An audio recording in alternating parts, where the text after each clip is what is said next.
Hello everyone, today I'm here with Duncan, Thorin Shields, an eSports journalist and analyst from the United Kingdom. He is widely known as the eSports historian, but we will tell everything in a few moments. So hello Duncan, how are you doing today? Hello. Yeah, I'm all right. It's often not the case that I'm on the other side of the camera doing the interview, so it'll be interesting to answer questions instead of just asking them for once. Yes, it will be really interesting. It's great to have you here today. So we had a very small introduction about you, but could you tell me a bit more about yourself? Keeping it relevant to esports. I'm someone where originally the only real reason I got interested in esports, back when actually it wasn't really even called esports, is just because I was really into the game Quake. And so this was one of the most hardcore esports games, like very, very difficult to play. And as a result, the skill level required and the strategy that's possible, pretty high level, considering it was mainly a 1v1 or a 4v4 game.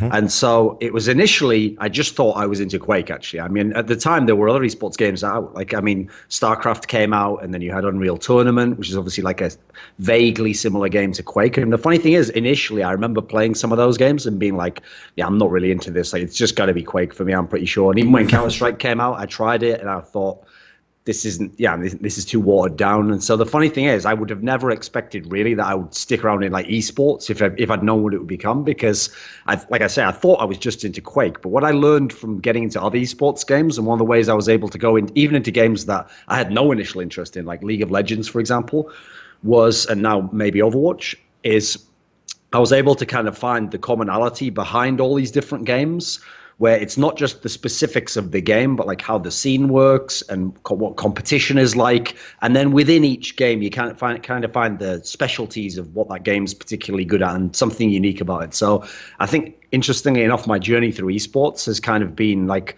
learning myself that it wasn't just one game I liked. It was something about that game, and then there's other aspects to other games that I could enjoy as well. So something that I think a lot of people, mostly everyone comes in one game, could probably learn about the other games and find something to enjoy in most of them.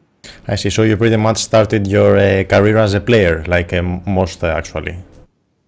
Yeah, I mean, I just basically only started because I used to play the game, and because back then the internet was so slow, especially in the United Kingdom, like I had a dial-up modem, it meant that you actually couldn't play all the time because it cost money to play, you had to pay per minute for the dial-up. So first of all, not only could you not play all the time, but even when you did play, you weren't really getting like the highest quality enjoyment out of it because you had the high ping, etc. And so that's one of the reasons, at least for me, why it became interesting to download demos of the best players, because the idea was, okay, well, in my time off when I can't play, and the fact that obviously I can't play on like 10 ping, at least I can watch this guy who's playing on a lower ping show off really good skills. And so, I mean, now people understand the concept. They understand it's a bit like sport, I mean, everyone enjoys to play football, but it doesn't mean they can actually play it at the same high level as a fantastic player. Therefore, you enjoy watching the fantastic player as well. Well, I mean, at the time when I was downloading the demos, that really wasn't like kind of widespread in esports. A lot of people did just play if they had good internet connections. But I think, funnily enough, everyone's kind of come around to my way a little bit on that, because now you get people who, some people don't even play the game that they watch. I mean, you can watch Counter-Strike without even particularly being a player, probably. Of course. So, does your nickname have any special meaning or significance? How did you come up with it?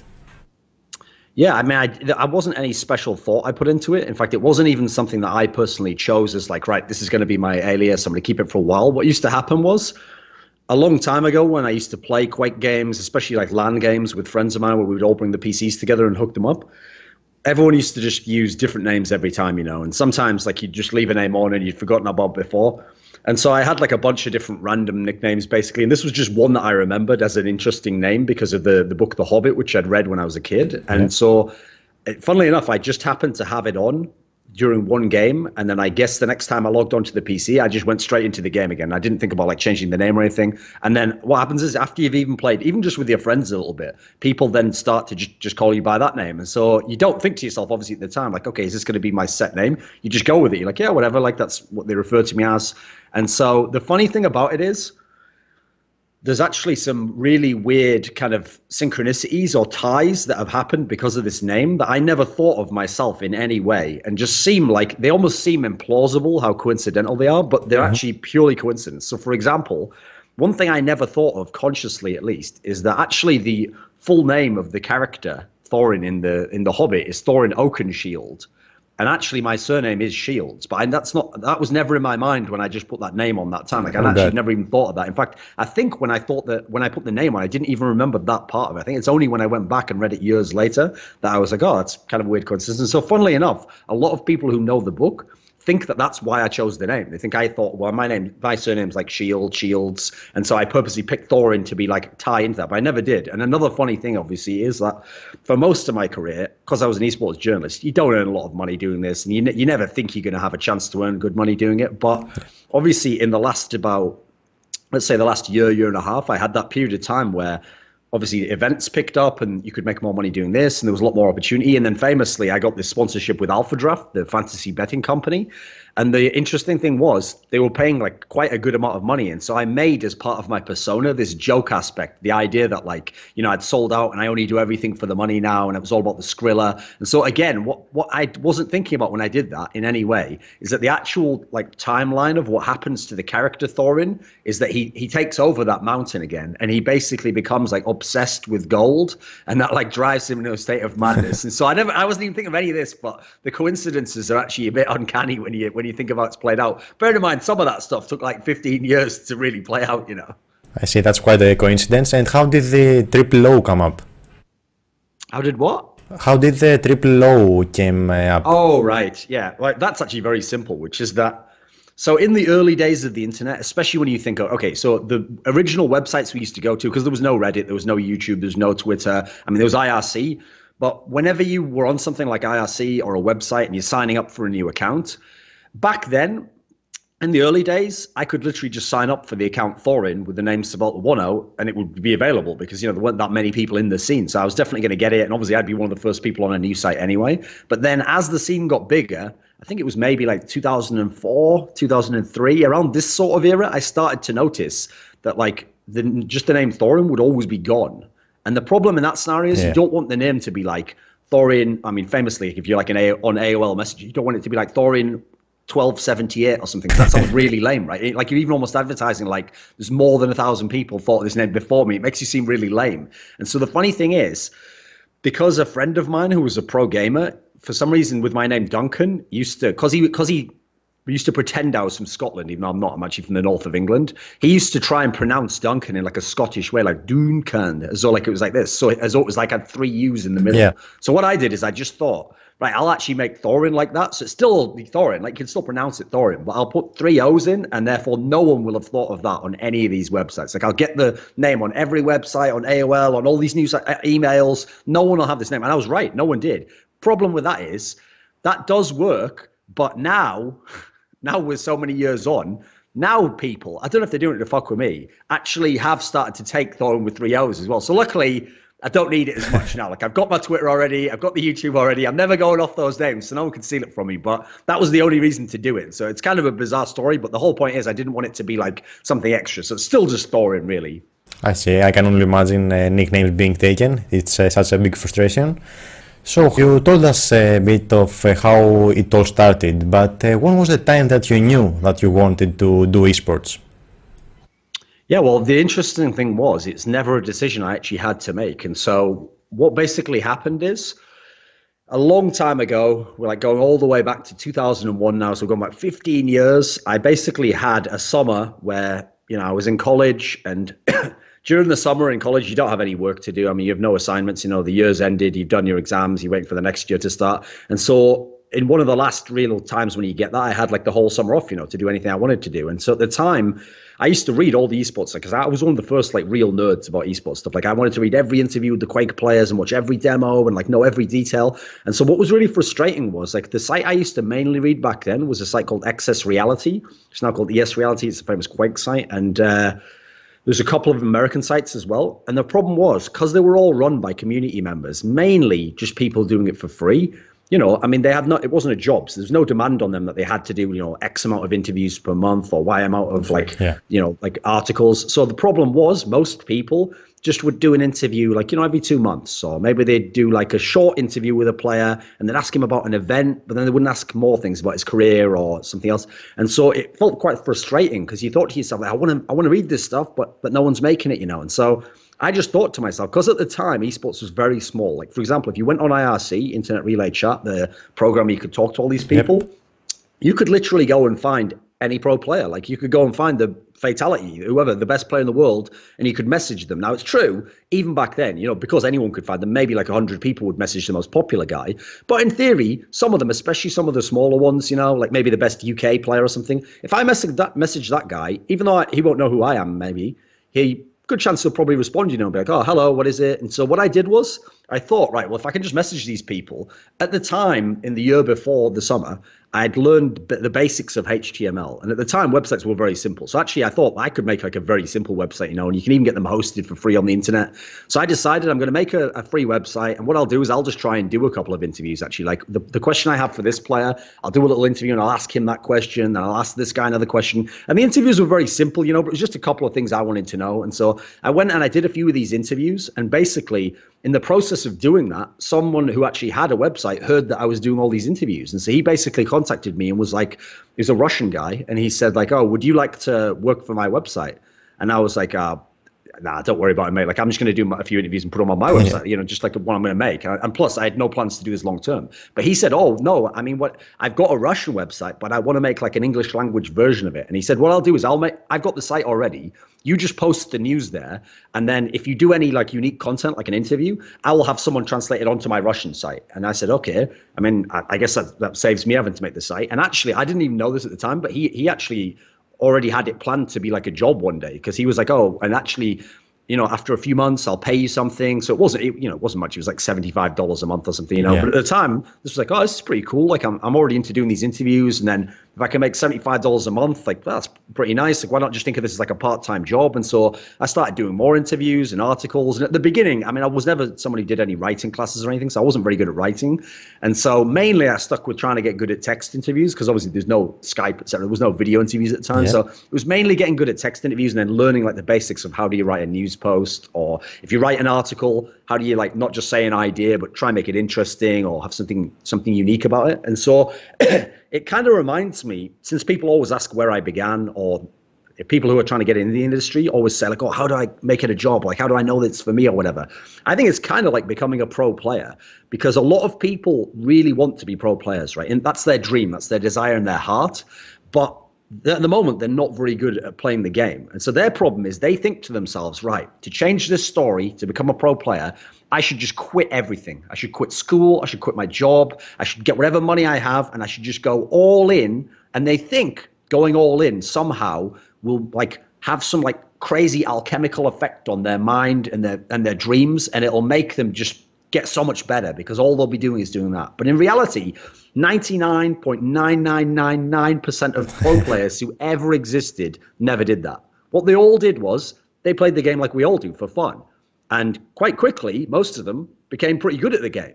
And they were already probably within 6 months to a year at the level of what you'd call like a semi-pro. You know, someone who could maybe play an online tournament against other pros and lose. Like, he's just on the cusp of maybe being a pro. And the whole point is, then, as a semi-pro, maybe even while attending school or doing a job, you know, they'll get into a team that's a little bit better. Maybe like, let's say, the 6th best team in their country. And at this point in time, they can either, you know, play some online competitions, or they can go to a LAN maybe. And remember, to go to one LAN, you don't have to quit your job and quit school. You know, you can probably find a weekend when it's free. And so the idea I'm trying to make here is that even for all the people you think of in the past who succeeded in a job in the industry or in playing, it was all gradual. And basically, they only ever had to quit and go all in at the point where that was the last thing left to do. You know, now I'm getting an offer from a team where they want to pay me full time, and I'd have to quit school anyway. That's when you have to quit, you know. I think all the rest of it, there's a natural progression that'll take place if you're doing the right things and you're on the right path. So for me, it would have been the same thing. Like I would have, even if you'd have told me now that you could make good money and all the years later it'd be really good, I don't know, at the time I would have gone all in if you could have done that option at the beginning. You know, it's more like there had to be like opportunities that naturally came along, and then I tried to make some more, and then some of them worked, some of them didn't. And so I think that just to kind of make a point to people, like, don't think that you have to like go all in that particular sense. Like, I think it's more like you do things gradually, you know, in kind of like a moderate manner. Yeah, build something within time. It needs time, after all, to grow. So you'll probably get a lot the next question, but do you actually make a living from this? I mean, is this your only source of income, or do you have another job? I have never had a real job in my entire life. Like I once was a paper boy for like a year or something, and I only did that, not even as a job. I just did it because I wanted to save up enough money to buy a Nintendo 64. So what I did was I did the paperboy job right up until Christmas, because in the UK at Christmas, like they will always give you like a little bit extra money when you go and do your paper round then. And funnily enough, they give you the extra money actually because they hope that next year you'll do a better job, like you'll do a really good job. But as soon as I got all the Christmas money, I had enough for the N64. So I just quit immediately and got the N64. Like that just shows like it was all just about being a gamer, even from day one. So the thing is, now I do make a living, like quite a good one, actually, probably much better than I would have if I'd continued, say I'd quit gaming at the beginning and done a different job, The interesting thing is, because esports itself has grown and I've kind of like risen with the level going up, amazingly, I've ended up in a position now where I never would have expected it. But say I'd started a job instead of esports, 15 years later, I would probably be roughly about this sort of level if it'd gone pretty well, if I'd continued on the path and got promoted and gotten more opportunities. So the interesting thing about it is, now I can say, yeah, it's great. Like I'm making a good living. I'm doing kind of like the things I want to do in the industry. But that's not like, oh, well, if it worked out for Thorin, yeah, it could work out for me. Like it wasn't necessarily working out for me that great. For probably the first like 10 years, I made like, less than minimum wage in the UK. Some years didn't even make enough where I could live on my own. So I had to sacrifice a lot in some senses. But I never really, even in the worst years then, thought like, oh, this sucks, or like, oh, I'm ever going to make more, because since I actually enjoyed even like the day-to-day parts of the job, mostly, it's like it never was an option to me of like you could go elsewhere and make a lot more money, but doing something you might not want to do, or you could do this and make less, but it's what you want to do. So the option was always easy for me. Like I'm a naturally lazy person, so the thing I want to do is what I'd rather do anyway. So as a result, like it was a long period to get to the point where you could make a proper living and make good money, but I'm actually eventually here for now. Okay, so what has been your favorite event so far from the ones you attended, and why? I think my favorite event of all time is actually an event I went to I think it was in March of 2010, and it was the Intel Extreme Masters. So it was run by ESL, and it was their Season 4 Global Finals. And what made this event amazing was it was the second big event that I'd ever done commentary at. Like I was actually the commentator for the big tournament with Joe Miller. Like I was the color commentator, he was the play-by-play.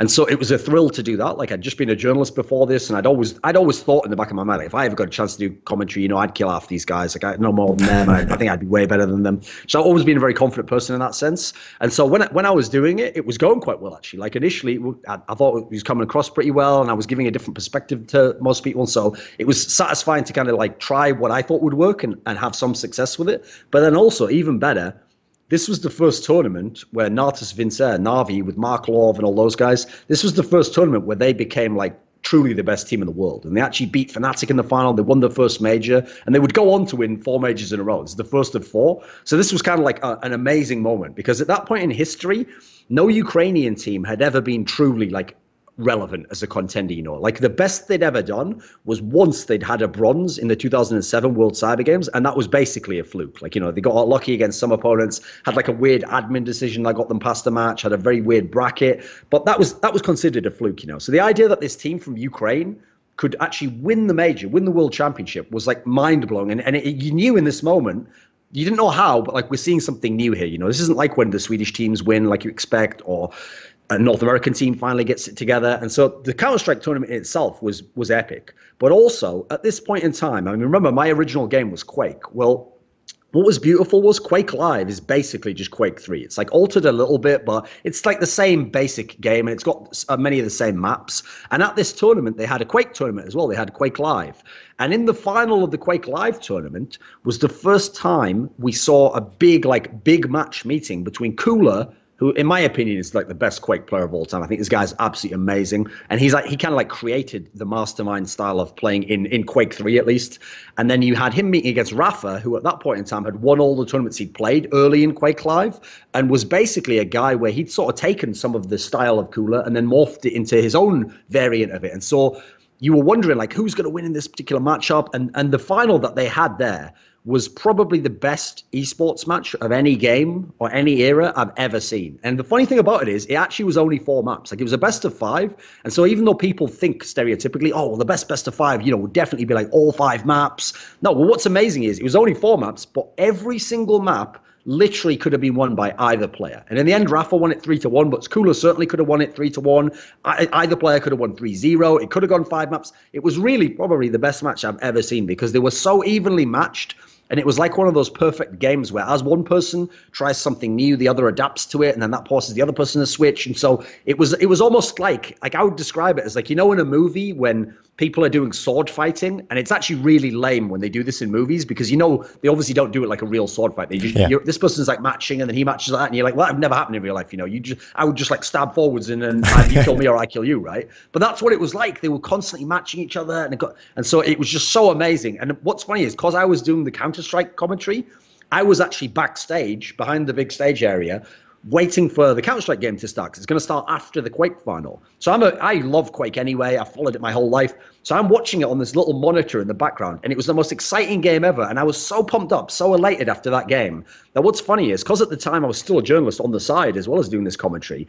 And actually, I was working for SK Gaming, and Rafa was an SK Gaming player. So what's funny is after this final, it was almost like taking like a hallucinogenic drug. Like it was so incredible, the effect it had on your mind. It was so mind-blowing that actually after the final, I just like ran outside and I found Rafa and I was just talking to him and I was like, we got to do an interview now. It's like the best game ever. And in the interview, it's almost not even like a winner's interview. Like half the time we're talking about how insane some of the stuff his opponent did. Cooler, like, oh, what about when he did that to you there? Oh yeah, it was amazing. Like I couldn't believe he tricked me like that. And so we were almost both talking like fans, because he knew it was an amazing game. And the funny thing is, because I was so out of it and so talking with him about all this stuff and so excited, I actually had forgotten that I was supposed to be going and doing the Counter-Strike final. So if you ever watch the VOD for this, it's on YouTube actually. It's Fnatic versus Natus Vincer, IEM final. And if you watch it, the VOD starts with Joe Miller sat there next to an empty chair and there's all these people around and he just says something like, yeah, Thorin's supposed to be here, but don't know where he is. And I literally walk back in after the interview and some ESL guy goes, what do you do? Why aren't you over there? And then I literally have to like run over, go through all this crowd of people who are sat on the floor because it was like maximum capacity at CBIT, and I have to walk through and then sit down as though nothing's happened and just be like, all right, mate, and then just start the final. So all combined, when you consider the 2 different games, the 2 different finals, the implications of it all, I mean, both those players, Rafa and Navi, went on to be like the dominant players that year. I think just probably the best event ever because it had everything, the matches and the circumstances around it. It sounds like a really, really intense experience. I mean, even the match was intense as you described it. You got me at the edge of my seat as well. Okay, so you became mainly famous with Counter-Strike, but you've also hopped into League of Legends lately. How did that transition happen? I mean, it's a totally different game. How did you decide to do League of Legends as well? Yeah, well, the funny thing is, the only reason I ever moved into doing anything in League of Legends is because of StarCraft 2, actually. Because the funny thing is, while I was a Counter-Strike journalist and I'm working for SK, and my main games it's Counter-Strike and it's Quake, right? They're the only games I know, the only games I cover. But in doing news posts, I would also, because I had the basic skills of how to write a news post and how to do research and how to look up a fact, I would also write news posts because I was the editor-in-chief, for the people who, like, for example, the Warcraft 3 writer, say he's not there that day and we need to write some important news. I would look at his posts and I would look up the player's name and I would try to write the news posts so that if I'd done my research properly, people wouldn't even know that I don't watch Warcraft 3. Like, I mean, I'm not pretending I watch it, but I could write the news post so they would get the information okay. And so in doing so, towards the end of 2009, there was a few instances where I had to write about some really interesting news from StarCraft Brood War, from the Korean scene, actually. People like Boxer and Flash and Jaedong, these really famous names. And in writing about them, I had actually never watched Brood War professionally at that point in time. Like, I just played it as a game like 10 years earlier. And so the interesting thing was I got really interested in it. And so for the next like year or two, I was super into StarCraft Brood War. I was watching all the old games of that, all the rest of it. And so when StarCraft 2 came out, I thought to myself, like, oh, cool. If this is like another StarCraft game, I'll probably be into this, from the start. And then I actually watched it and I never really liked it. It took about 3 years till it got to a level in StarCraft 2 where I thought it was vaguely as good as Brood War. I never really vibed with it that much. So I didn't like to watch it as much. But because I had like the basic skills and I knew the basics of StarCraft, I thought, right, well, if there's no one with me at the event and a StarCraft 2 tournament's going on, I should still interview the players. I should still try and do a winner's interview and do an interview with an up-and-coming player, because I know the basics of how to do an interview. And because I know how to research as well, I can find out some of the details. And the key thing is, in an interview, if you do it well, you don't necessarily have to know everything yourself, because you're just getting this guy to tell you everything. So I did my best to kind of work on those skills. And what it taught me was, like, sure, if you knew the game and you loved the game and you're really into the game, yeah, you would be maybe the best interviewer, or you could be your best as what you're capable of. But if you just a professional, you do your research, you work on your skills, and you work with the other guy. In fact, I used to tell some of these guys before the interview, by the way, I don't know that much about StarCraft 2. Like, if I say something wrong, just correct me right away. Don't worry, I won't be offended. Like, let's just do the best interview we can, and add in any details you want. And so these interviews all went really well. And so the key detail is, like I said, it taught me that you could do interviews outside of your comfort zone or the game that you were necessarily super into, as long as you did all the rest of the work. And so in a similar fashion, I was doing StarCraft 2 interviews. In fact, that became one of the main things I was doing interviews for, because it became the biggest game in the world. And so at some of these StarCraft 2 tournaments, they started to have League of Legends there as well. Like, there was IEMs and there was DreamHacks. And so I remember it was at DreamHack Winter 2012 that the team CLG EU, Counter Logic Gaming Europe, was there. And I remembered that one of the players in this team, who's actually from the UK, he's from Scotland, Snoopy, I remembered that he used to play for SK like a year before. And so I thought, right, even though I had like a League of Legends journalist, he was actually quite young and quite raw. Like, he was just learning himself. Even though he had the knowledge, he was learning how to do interviews. So I said to him, I tell you what, like, you do these guys as interviews, but go and ask that Snoopy guy, like, if he wants to do an interview with us, and tell him, like, because at least he knew that I'd been the editor-in-chief of the website when he worked there a year before. Yeah. I said, tell him, like, I'd like to do an interview with him if he's free. And so he came along, and I basically told him, like, listen, I've never watched League of Legends. Like, mate, I don't know much about the game, but I know your career. I've done a little bit of research. Like, I remember when you were at SK, so let's do an interview. And basically, even though it was only a 10-minute interview, my version of a 10-minute interview is always a little bit different to other people's. Like, even for that 10-minute interview, I didn't make it just about like what's happening now. I made it like a bit more expansive. Like, one of the interesting details I noticed that a lot of interviewers don't do, but has always been kind of a hallmark of mine, is I don't just want to know what the player thinks of himself and his career. I want to kind of get his world view. So I always ask players about their rivals or about other players who play their position or what they think of the future of the game, other aspects. So all I'm doing there is he's not really telling me even about himself. He's telling me about how he sees the scene. And so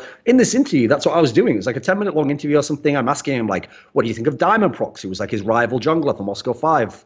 And then, what do you think of the Koreans that are coming in? What will that mean, etc. And so when we got this video, at the time, the main way you got hits in StarCraft 2 was from Reddit. It's the same way it works now in esports. But this was quite a new phenomenon, getting all your hits from Reddit, it's a small site.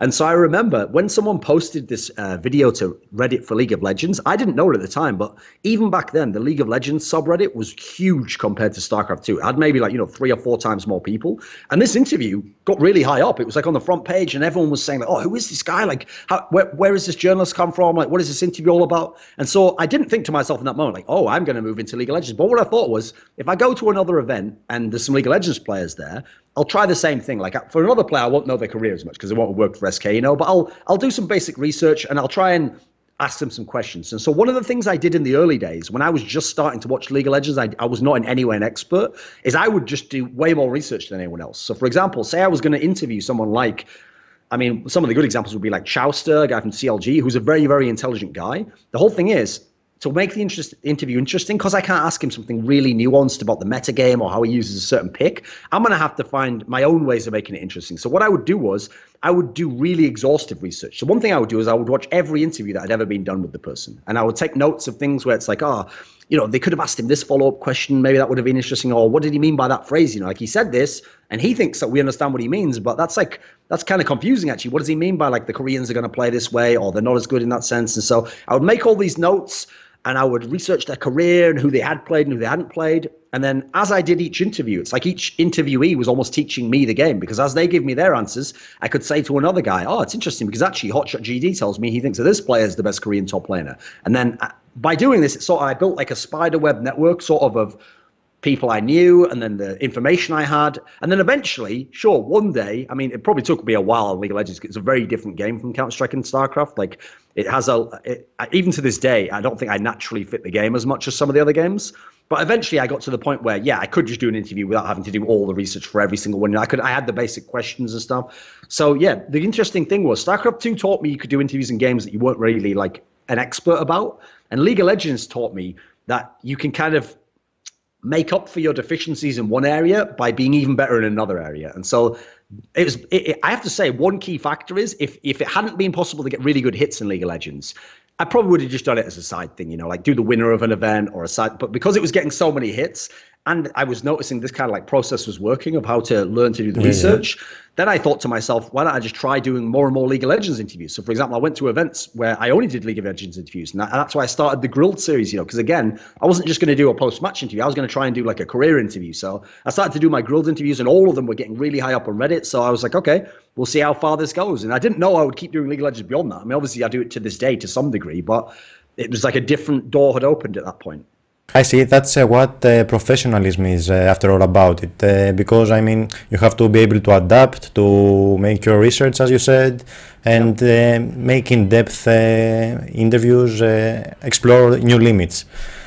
Okay, so let's say that you're in charge of making some changes in Counter-Strike. What would you change? So this is something I've thought about a lot, and it's something that everyone always wants to know. So the biggest problem in Counter-Strike is that the dream list of what you'd want to change, most of those things probably never will be changed, because you have to admit initially this premise, okay, which is that Valve like Counter-Strike Global Offensive. They think Counter-Strike Global Offensive as it is now is a good game, it's a good enough game, and the concepts that they've built into it, which someone like me doesn't like, they actually think are good, and that's what they want to be the case. So when you understand that, you'll realize why when I give you my list of what I'd change now, most of it never will be changed. And essentially, I kind of want to change CSGO to a bit of a different game. Like, I want CSGO, the defining principle, to be that there's a lot of ways to reward skill, and that skill is the ultimate thing that decides each scenario. There's not very much luck involved, and there's not very many scenarios where someone makes a bad decision but somehow wins out as a result of it, So the key things I would change, I mean, the number one thing I would change immediately is I would make a hierarchy of pistols that's very clear. So, for example, the only pistols that I would allow to kill with one bullet is the Desert Eagle, and then maybe I would let like the Tech 9 and the CZ do it as well. But if they did, I would make it so that they were like spray patterns, but very difficult spray patterns. So they're not random, but they're very difficult to get the headshots with unless you just tap the first bullet. And you have to it's a skill even to getting the kills. And so all the guns that I could kill with one bullet in the head would be very expensive pistols. They'd be more expensive than they are now. They'd all be $600, $700, $800. And then all the other pistols, I would just give a different strength to them. So, for example, I would make it so that the P250 is really powerful, like it is now and has armor pen, etc. And the key strength there is, because it's a little bit more expensive, the strength I would give it is you can just spam it. You can fire it really, really, really, really quickly, and that's going to be the benefit to that. The USP, for example, I would make more like 1.6, where it's like being slow and just firing shots like very accurate one after the other, but with time between them. That would be the best way to fire this gun. The Glock, I would make it, okay, it'll still be weak, but I'd make it so that the range maybe is a bit further, so you can just tap a lot of bullets. See, the concept is every gun has to have a slightly different identity, and I want there to be like a strict hierarchy. So if you have a USP and the other guy has a P250, at most ranges, he probably wins, but based on skill again. And if someone has a very expensive weapon like a Desert Eagle, then his benefit is he can kill you with one shot. I'd have like a logic to it, because the problem I see is I think that the pistols being so kind of like vague and all clumped together, and so many of them can kill you with a single bullet, or in scenarios with the more expensive ones where it feels like bullshit even when the player does it. I think, unfortunately, the knock-on effect affects every gun, because at that point in time, an AK isn't as powerful if someone can sit behind the wall with the CZ and just sort of spray in a circle and kill you. Like that, that makes an AK less powerful, even though I haven't done anything to the stats of the AK to make it nerfed in that sense, And then, so I'd change the pistol in that sense. Secondly, this is the key thing I would do, is I would just revert the AWP nerf. I wouldn't do anything else to the AWP. I would just revert the AWP nerf to how it was before. I think it was like April I think it might be March 31st, 2015 was when they opened up. And I would revert it back to that, especially because we have so many amazing riflers now that I think if you give back the old AWP to Kenny S, to Guardian, to Skadoodle, now they can actually be on those guys' level. It's not a coincidence that if you look at the world of CSGO right now, if you were to list me your 5 best AWPers, not a single one of them is actually comparable to like the 5 best riflers right now. Like even Guardian, even Kenny S, they can only do that every now and then. It can't be a coincidence that all the best AWPers just magically got way worse at the game and can't have the same impact. So I would revert that. I think that would give a skill back to the AWPers because the rest of the game to me is already so powerful for every other weapon. So I think those 2 things would be my main 2 things to change, because if you change those 2 things, I think the whole game gets a lot more skilled, a lot more exciting, and I think it takes away a lot of the problems. Because, for example, one thing a lot of people might want to change is they don't like the fact that you can force buy so much and you can kind of like not have to play the economy correctly. But part of that is the overpowered pistols. And part of that is the fact that, for example, if you have an AWP, you always have to pick the AWP up because it's so expensive. The kill reward's so bad. You're going to die with it so often. So these things at both ends of the money scale is what messes up the economy, in my opinion. So just like the pistols would fix all the rest of the guns, the economy will actually take care of itself when you fix the hierarchy of all the weapons, essentially. That's what I've done with the AWP and what I've done with the pistols. So there's kind of like a philosophy behind what I want to do there. So it's pretty much all orbiting around the skill cap and how to adjust the skill levels of the game. I mean, that's what we try to do in most games, to make the skill cap higher for good players to shine, after all. And what about League of Legends? What would you change there? So the problem is, in League of Legends, there are a lot of the things about the game that I don't like, but unlike CSGO, I don't feel like I'm that qualified to really I think if I made some suggestions in my mind, they might be good, but maybe they wouldn't work at all. Like maybe I don't understand like how a principle balances against something. And you see, when I did the CSGO example there, I've really thought it through, like how this would balance against this and this would have the knock-on effect. That's what's hard in League of Legends, because since they have so many champions and you've got all these interactions, I mean, you've got literally millions of combinations of how things can interact. Actually, even Riot, even if they were the best company ever, they could never know all these things. And so whenever you change one little thing, you're always going to make something else overpowered, etc. So in terms of the game, I think the only thing I would change in the game is 2 things. I would change 1, teleport. I would nerf a little bit so that people didn't always take it. I mean, they don't have to take it all the time now, but it still became quite famous that top lane nearly always had it. I would make that not as good. And also then, because I want to punish people who try to do like the teleport down into the ward in the bottom brush and just gank the bot lane 3v2, because that's still to this day, as soon as people figured that out and started doing it regularly, it just made it fucked up for me, both the top lane, because now you have to take the teleport, but then it also just fucked up the bottom lane, so now the bottom lane can't be as aggressive. So I would take that out to start with. And then secondly, by the way, I'll tell you right now, my bias is all to fix top lane here, because my favorite player of all time is the top lane player, Flame. And so the other thing I would change, because this is something that actually stopped, in my opinion, Flame from being like a top 5 player of all time in any role. He's still an incredibly good player, but unfortunately, like halfway through his career, they brought out the buffs to the defensive masteries. And so as a result, that's why you got that tank top meta, where you had Dr. Mundo and Shyvana, and these were all the champions everyone was playing. Trundle, all these sorts of things. Like, kind of crap champions. And here's the thing, they have their place in the game, and they even have their place in top lane. Like if you're a player who wants to play a low econ style and support your team and tank for people and soak up damage, you can do that, and you certainly should be able to. And you should be able to somehow lane and not just get destroyed by like Irelia or something, and still be able to build defensive items and have your impact and have the carries in your team be elsewhere in the game. My problem is, even though it's not like now you can't have carry champions, you certainly can. I just don't like that change, in as much as it made a world in which, for that period of time at least, and to some degree going on, it's nearly always going to be preferable to have like a super duper mid lane carry, and to have the top laner have to sometimes go tank or have to go these things, just because to me that was a little bit overpowered. So again, that one I'm not so sure, because when it comes to the masteries, like that's quite a complicated topic. But I hope that if you somehow reverted that or changed it, like maybe there's an even place in between, because I will say before that, some of the top lane champions did snowball a bit too crazy and did go a bit too ham. And so I guess that wasn't ideal either. But I feel like, unfortunately, with Riot, I think their trend is they never do a gradual change. They always seem to go from like one extreme to the other extreme. And I'd rather just like gradually change and then see where we end up in like 6 months, So those would be the 2 things I would change, I think. And then that's just the game. The main things in League of Legends I would rather change if I really had the choice is just seeing things, like have more international tournaments, don't have just league play all year. And so those aren't really the game, but to me, those are very important as well, because the scene is what I'm more interested in than the game in League of Legends. Also, the gradual changes is more community friendly. I mean, the community can react easier and see if they like it or not. Okay, to come back at Counter-Strike, what has been your favorite version of it so far? Yeah, the thing that's interesting about Counter-Strike is because it wasn't made by Valve, but Valve technically in some way like owned it because it was made using the developer kit that you had within Half-Life.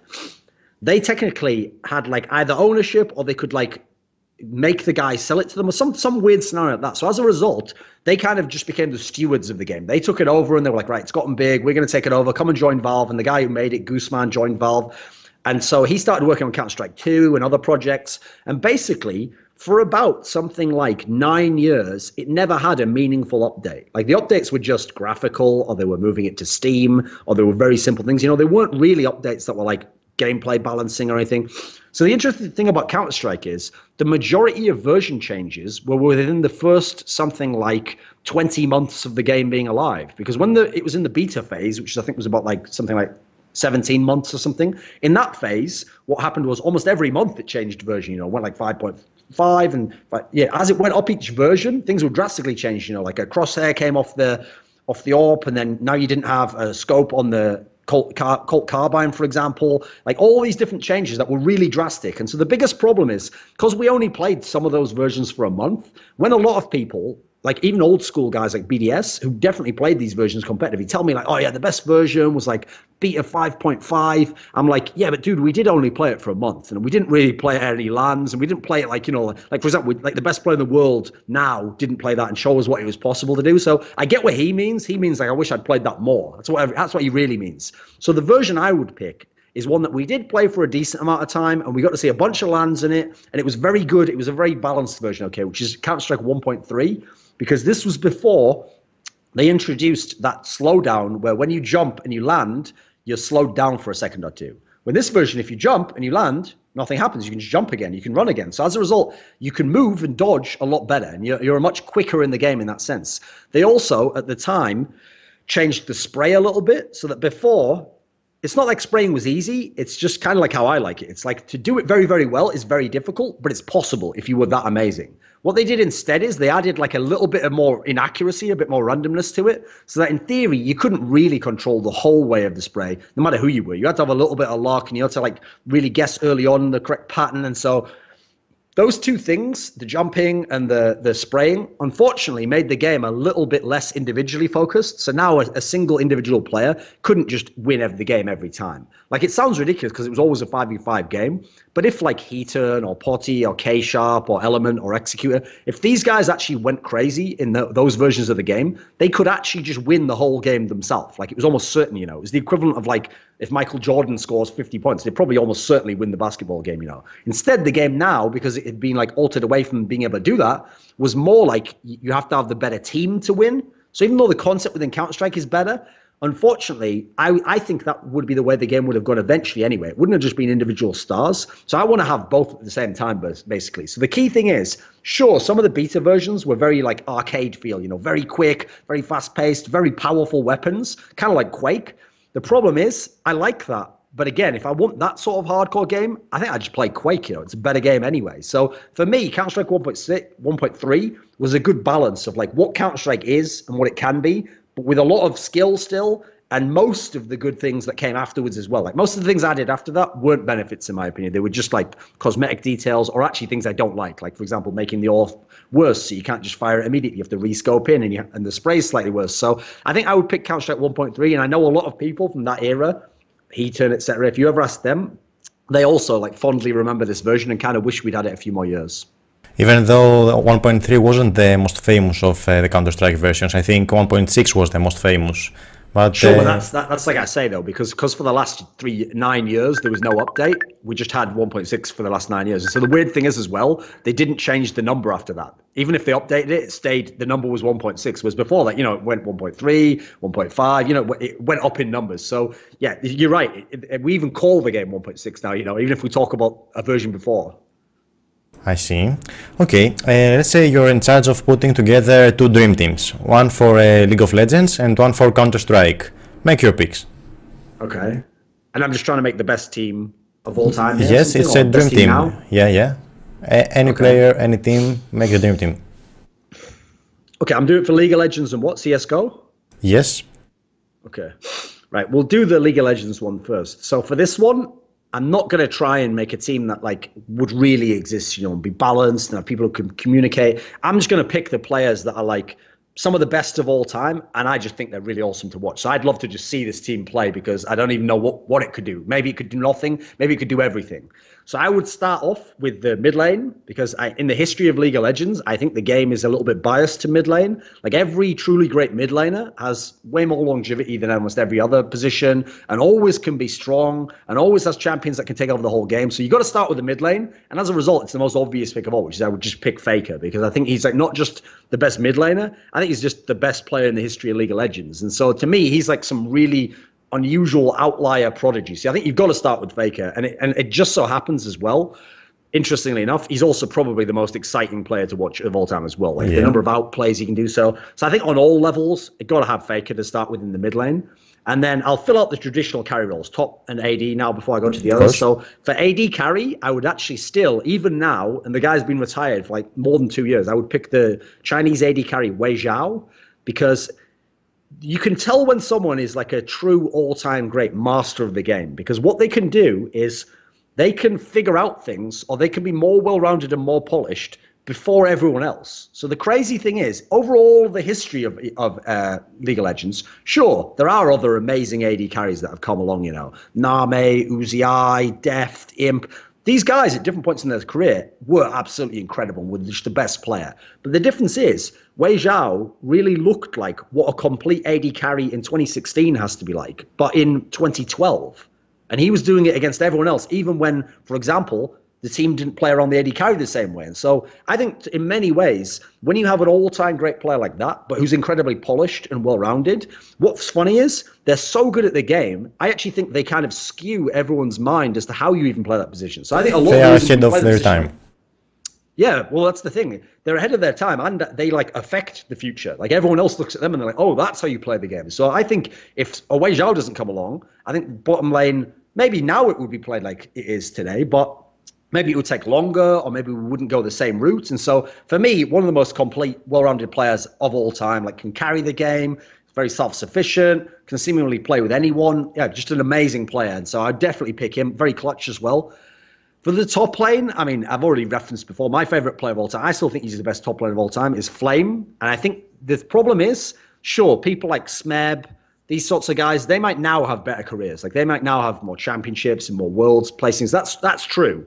But placings aren't everything in your career. Sometimes it's about who did you play with, when did you play, etc. And so, unfortunately, half of Flame's career, when he was in his prime, was this era where tanks were the top lane champions, and you weren't going to get 8 kills on a tank. It's just not going to happen, I mean, a dream match for Flame was to play Renekton or Shyvana, win by 20 CS in lane, maybe get a kill if he got a gank, and then just do an amazing job in the team fight and do damage and tank. And if he could do that, that was an amazing game. So the problem is, Smeb can play Fiora and get 7 kills and get solo kills, and so that will always look better. So I still pick Flame. I think he's one of the best laners of all time. I think he's one of the only players I've ever seen who could lane with more top lane champions than anyone else and always win in CS. He was amazing at CSing.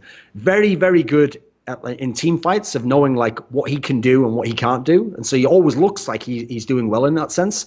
And just has a fantastic carry mentality, he's not a player who ever questioned himself in terms of oh, could I carry the game in this sense, or maybe I shouldn't. And so I would pick him as my top laner. And then for jungle and support, so for support, I would just go with my favorite, Mad Life.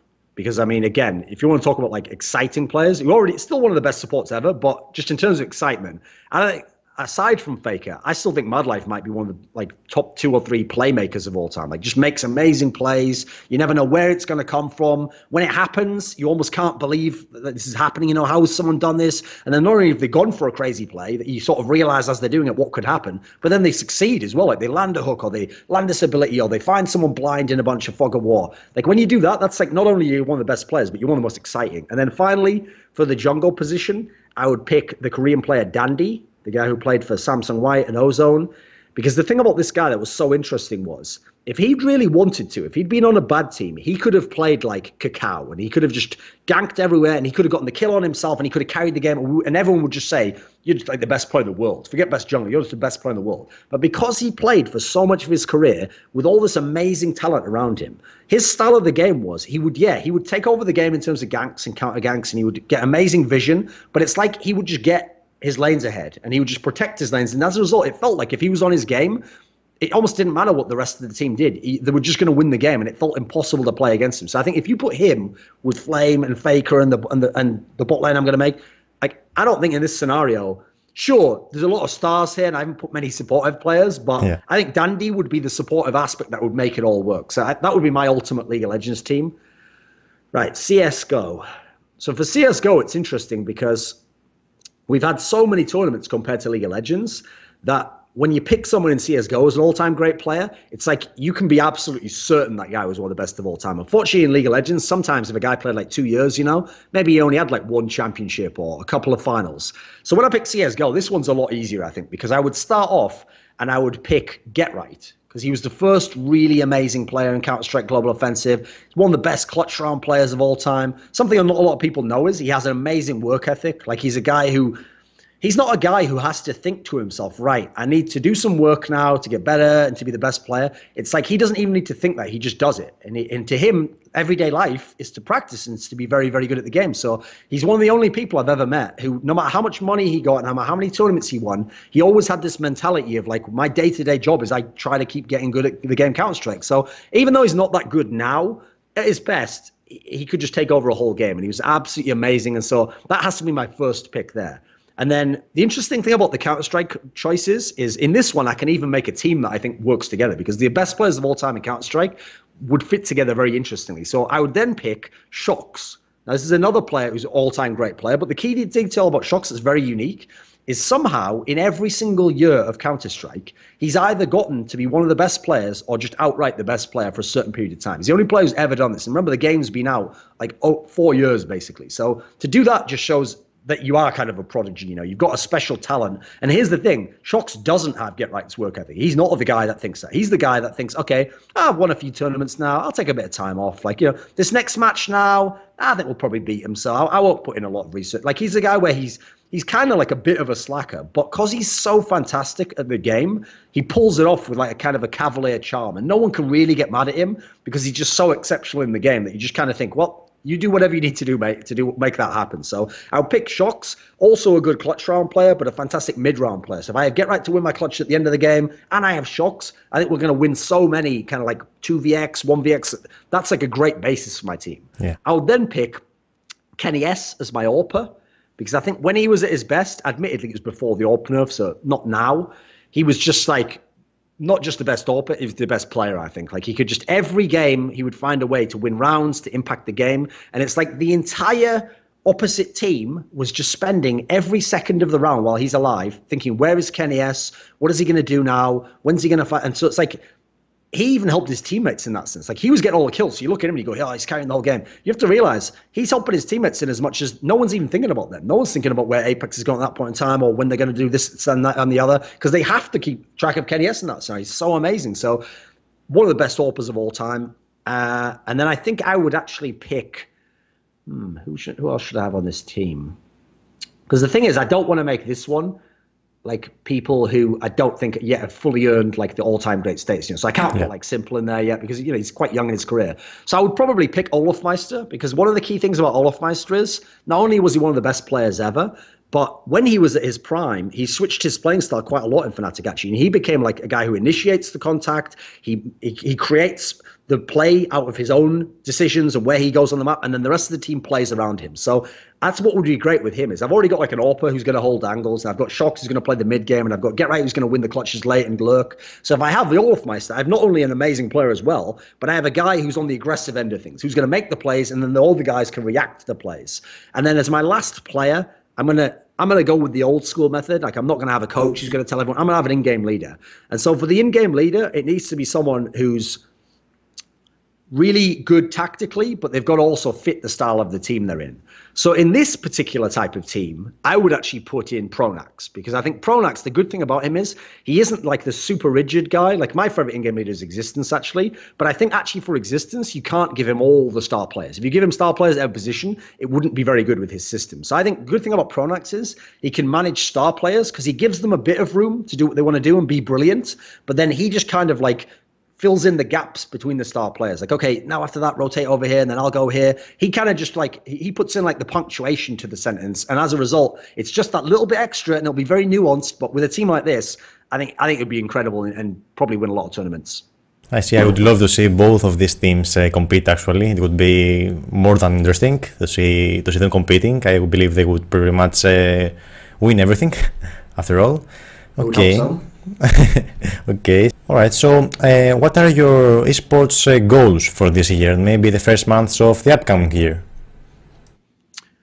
The thing is, I'm not someone who has any really big long-term goals, because at the moment I'm lucky enough and I've managed to take advantage of the right opportunities in life where the things I'm doing like day to day at the moment are really what I want to do. And so at the moment, the main goal is to keep doing the things I'm doing now, like keep making videos on my YouTube channel and I've got a couple of series I'm like conceptualizing at the moment to maybe expand into.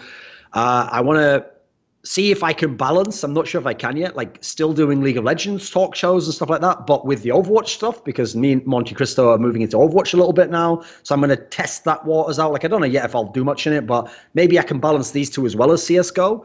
A key thing I really want to do is, in the next couple of months, I'm only doing E-League. I'm not doing any other CSGO events. So in this downtime period, when I've got a lot of time to do my other work, I want to kind of find a good balance so that in the next year, when we start up again with the tournament calendar circuit and maybe like, maybe a DreamHack and Star Ladders is asking me to do their events, then I'll have like a better sense, I think, than I did this year of how many events I should do. Because one thing I have to do in the future, I think, is space out events more. Like I can't do like 2 or 3 events in a month. Like that's too many events. And unfortunately, it's already hard enough for the guys who only do commentary, but I'm trying to be a journalist as my main job. That's supposed to be my side job. So it's very draining and it's really difficult to put the same hours in if you're traveling and doing the events as well. So I want to get like a good balance. Like I want to do events because I love Counter-Strike and I think I do a good job on the analysis desk, but I also want to do a lot of my journalism work. So the main goal, I guess, is to find balance in that sense, is to do mostly the things I'm doing now, hopefully improve at them, or maintain my level at them, and then just find like a better balance so that it's more like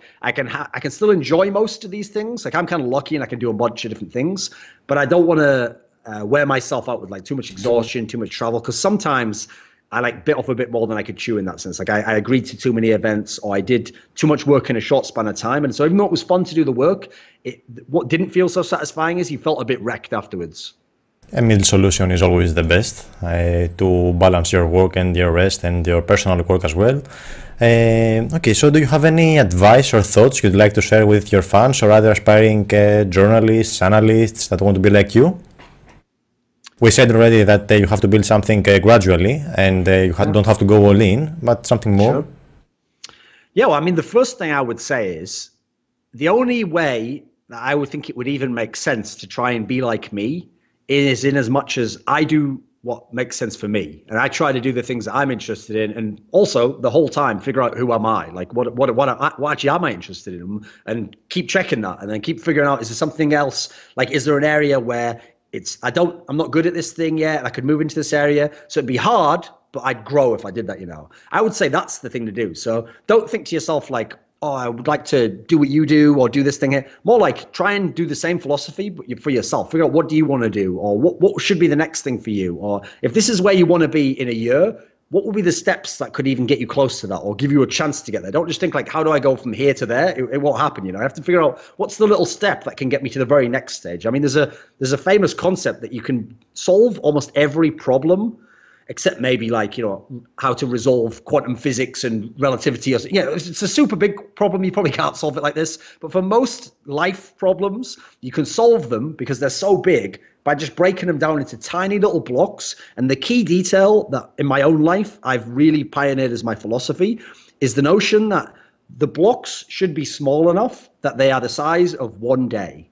If you can't do something in one day, which gets you even 0.0001% closer to your goal, then it's going to be very hard to solve that problem. Because, for example, you know, you wake up tomorrow, yeah, you feel different. Maybe you don't want to do that now, or maybe you don't know where to go at that point. So if you can have it, so each day you've got a small thing you can do or a task you can do that gets you in any way gradually towards something, or just improves you and expands your horizons a little bit. I think in the end, it won't matter if where you are a year or 2 years from now isn't actually where you originally thought you wanted to be, because what you might find out is you only thought that because you weren't there. You don't know what it takes to get there or what it would be like there. And what I think you'll find if you take this approach and you're very honest with yourself and reflect upon what you're doing as you grow, is you'll find that wherever you do end up is actually where you want to be, because that's the path that made sense. Like, again, it was gradual. Each decision made sense. And because you're doing things piece by piece, day by day, you're kind of correcting your course if you're going a little bit off. And so wherever you end up in the end, probably won't be where I am. I mean, I won't be where I am in a different period of time. I'll be somewhere else as well. Yeah. We'll all be roughly where we want to be and be enjoying life, because the day-to-day will be enjoyable. It'll be satisfying in itself. That's a really nice piece of advice. So to proceed to the serious part of the interview, can you please choose for me your favorite sandwich ingredients? In general, I don't really like sandwiches, actually. Like, I'm someone where maybe it makes sense if you think about how I like esports, but I like things to be quite extreme. And the problem with a sandwich is, unless you go into some like really crazy deli with like all sorts of crazy ingredients, most sandwiches, the concept of a sandwich is it's the most boring food in the world that anyone could have right now. It's like 2 pieces of bread, some ham and some cheese, and then they go, there you go, and you go, okay, if we have anything good later, yeah, but eat that sandwich now. That's what a sandwich is all about. So I would have to pick something, even as a sandwich, that would be like a bit crazy. Like maybe I'd pick like a Reuben or something. It has to be a bit spicy, I think, a bit of something like interesting in there. But in general, I'm not a big sandwich guy, I have to say. Speaking of that, what's your favorite type of food? That's easy. My favorite type of food actually fits the philosophy of what I told you I would do in life, okay? Which is you have to be able to eat the food every day. It has to be really satisfying every time. You have to enjoy it every time. And you have to know that tomorrow you could do it again and you won't be bored of it. So it's simple. The answer is Korean barbecue. Because what happens is most people who are even Korean barbecue is something you have on like a special occasion, okay? You have it like, it's like a work meeting or it's someone's birthday or you're just going out drinking, so you're going to eat some food before. So most Koreans even haven't eaten 1/10 of the Korean barbecue I've eaten. Because in the few years I was there, I was having Korean barbecue like 2 times every day. And then my idea of like variety in my diet was like, okay, well, let's not be crazy. I'm going to have the pork Korean barbecue tonight. And then tomorrow I have the beef one. And I'm going to go somewhere else and have this different type of chicken one. And that was my idea of a balanced diet, right? It's all Korean barbecue, but I was just changing the meat types up. And sometimes I would like, I better eat some rice and some lettuce with this, to be healthy. Like, Korean barbecue is easily the answer. It's one of the only foods as well where, because I've had it so much and I like it, everywhere I go in the world, the first thing I do is Google, like, is there a Korean barbecue place there? So I've had some terrible Korean barbecue. I've had Korean barbecue in like France and countries where there probably shouldn't be Korean barbecue, but it's just such a good food I'm willing to try. So it's an easy answer for me. And you never get bored of it? No, because the thing about it is, it's just so delicious. Like, the key thing that people who've never had it wouldn't know is, it is just cooked meat, okay? It's just grilled meat. But the key thing that makes it lovely is they put like a marinade on it that makes it like spicy or tangy or brings out a flavor out of the meat. And so, yeah, it's really delicious. It's not the same. Unfortunately, we don't really have like a Western equivalent. I think, like, for example, even the best steak, like a filet mignon, if you had that every single day, you would get bored of it, actually. I wouldn't want it every day. But somehow, Korean barbecue is so delicious that it works for me. I don't know.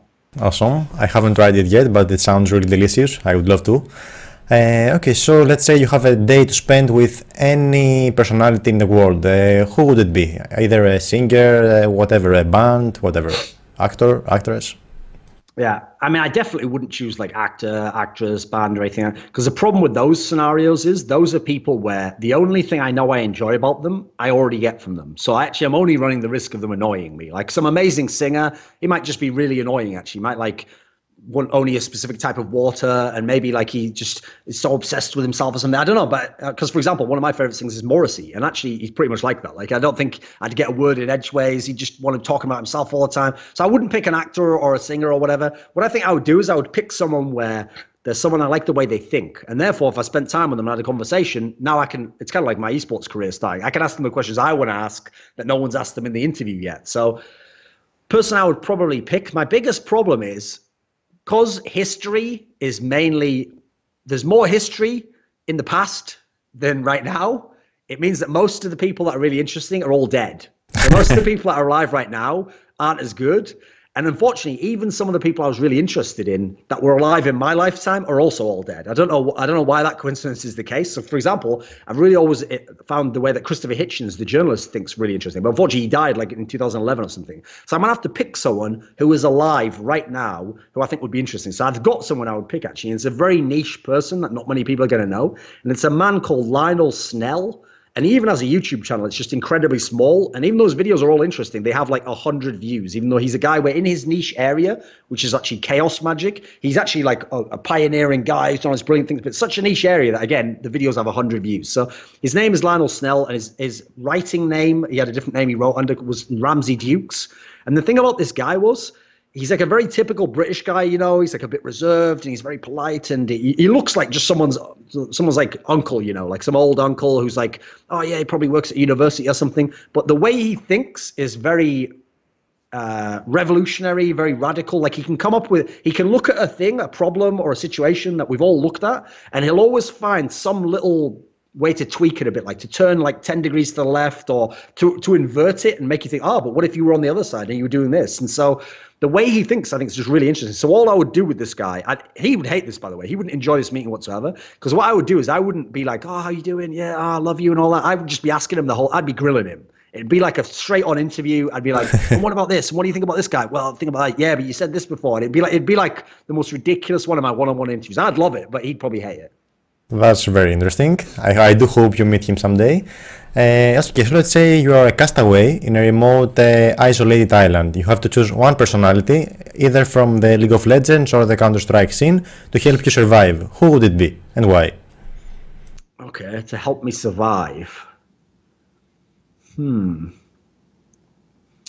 that's a tough one actually, because the key thing is here, it's like, I can't pick Monte Cristo, who I have great conversations with, because actually, if you've ever seen him, he already looks like he's like borderline anorexic. Like I feel like he would just snap like a twig and just be dead within like a week if we don't get enough food. So I can't pick him. He's fantastic for conversation, and we definitely like mentally keep stimulated. No, so I have to pick someone who can actually survive. So let me see.